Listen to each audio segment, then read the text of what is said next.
कि पुरानी और नई सरकार में कोई अंतर नहीं है।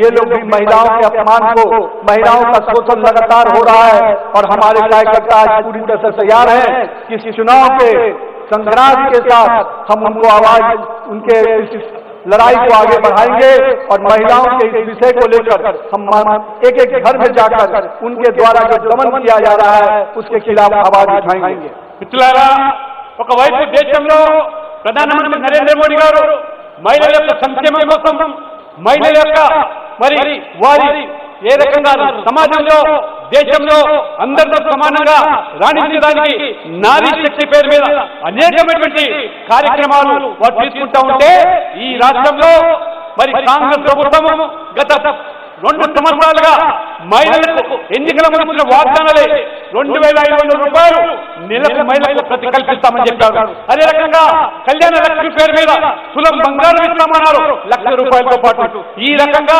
మరి ఈ ప్రభుత్వం ఏదైతే మరి మహిళలను మోసం చేస్తున్నదో, గతంలో ఉన్నటువంటి ప్రభుత్వం కూడా ఇదే పంతంలో వ్యవహరించింది, ఇదే పద్ధతిలో వారు పాలన చేశారు. ఈ రోజు కాంగ్రెస్ ప్రభుత్వం కూడా గత టీఆర్ఎస్ పాలన కొనసాగుతుంది. కాబట్టి మరి కార్యకర్తలు ప్రతి ఇంటికి వెళ్ళి మహిళల యొక్క ఓట్లు రాబట్టుకోవడానికి, మహిళల చుట్టూ అన్యాయం పట్ల ఈ జరిగే ఎన్నికల్లో తీర్పిచ్చడానికి, నరేంద్ర మోడీ గారికి అండగా నిలబడడానికి మరి తీవ్రమైనటువంటి ప్రచారం చేస్తూ కార్యకర్తలు కూడుకోవాలని చెప్పి కూడా నేను పిలుపునిస్తా ఉన్నాను. कांग्रेस के नेताओं का एक ही नारा है कि हमें जनता को ठगना है और हम हमेशा इसलिए कहते हैं कि कांग्रेस का एक ही चरित्र है, ऐसा कोई ठगा नहीं जिसको कांग्रेस ने ठगा नहीं।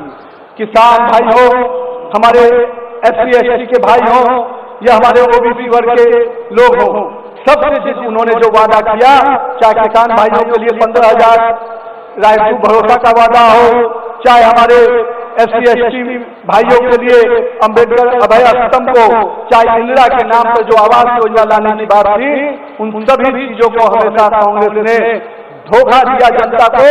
जो वादा किया वो 2 साल से उन वादों पर कोई भी आगे बढ़ने का काम नहीं करना स्पष्ट रूप से दिखाता है कि कांग्रेस की निकम्मी सरकार यहाँ पर चल रही है।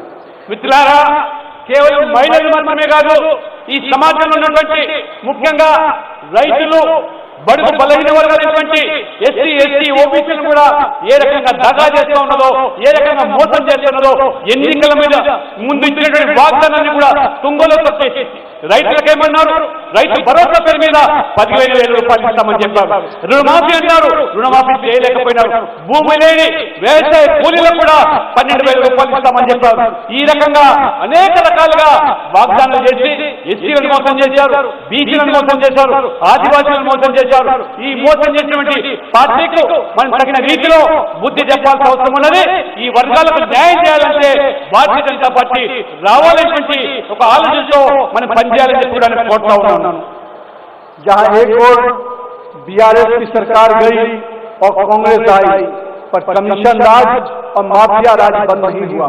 हम कह सकते हैं ये कांग्रेस की नहीं, कमीशन की सरकार चल रही है, जिसमें हर जगह वसूली और वसूली हो रहा है। हम इसलिए ये जो टैक्स वसूलने का काम राहुल और रेवंत रेड्डी की सरकार करती है जनता से, उस टैक्स के खिलाफ उस पूरे तरह से जो ये हफ्ता वसूली, कमीशन वसूली का जो खेल चल रहा है, इस खेल के खिलाफ हम इस चुनावी लड़ाई में जनता के बीच में जाएंगे। మిత్రులారా, బీఆర్ఎస్ ప్రభుత్వం పోయింది, ప్రజలు వాటిని తిరస్కరించి ఇవాళ కాంగ్రెస్ ప్రభుత్వం అధికారంలోకి వస్తే ఈ కాంగ్రెస్ అంటే కమిషన్ రాజు, ల్యాండ్ మాఫియా, ఆ రకంగా దోపిడీ, ఈ రకంగా జరుగుతున్నటువంటి దోపిడీని అరికట్టాలి. ముఖ్యంగా ఇవాళ తెలంగాణ వ్యాప్తంగా మరి ఈ రోజు చర్చనీయాంశం అంశం ఏంటంటే double R tax, RR tax అంటే ఇవాళ రేవంత్ రెడ్డి మరి రౌండ్ ట్యాక్స్.